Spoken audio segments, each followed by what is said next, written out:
آزمائش تب شروع ہوتی ہے جب کوئی چیز جان سے زیادہ پیاری ہو جاتی ہے، جب اس چیز سے خود سے بھی زیادہ محبت ہو جاتی ہے۔ پھر اللہ اس محبت کا امتحان لیتا ہے کہ آخر اس چیز کے لیے کتنا صبر کر پاتے ہو، کس جنوں کی حد تک پہنچ پاتے ہو، اور سب سے بڑھ کر یہ کہ کیا اللہ کے انتخاب پہ خوش ہو پاتے ہو۔ اللہ کو تمہاری عبادتوں کی ضرورت نہیں، اس کی عبادت کے لیے سارا جہاں ہے۔ وہ تو بس تم سے محبت چاہتا ہے، جس محبت کا وہ حقدار ہے۔ کیا تم اسے وہ محبت دے پاتے ہو؟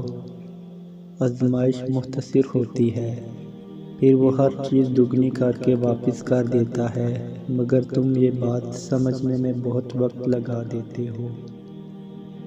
تبھی تو تم اکثر بے سکون ہو جاتے ہو۔ امتحان تو تب ہی ختم ہوتا ہے جب تم آگے بڑھنا سیکھ جاتے ہو۔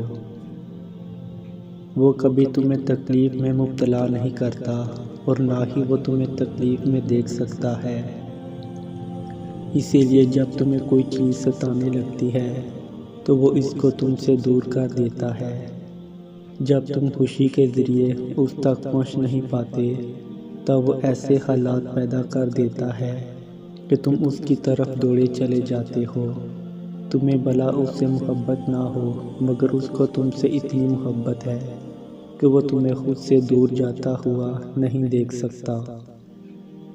اس صبر کے بعد اللہ تمہیں تمہاری چاہت سے نواز دے گا، اور جو تم نے مانگا ہے اس سے بڑھ کر تمہیں عطا کیا جائے گا۔ جب بس میں اور کچھ نہیں رہا تو تہجد کا سجدہ ہی سہی۔ آپ سے نہ ہو سکی تو کیا ہوا، آپ کو بنانے والے سے ہی ملاقات سہی۔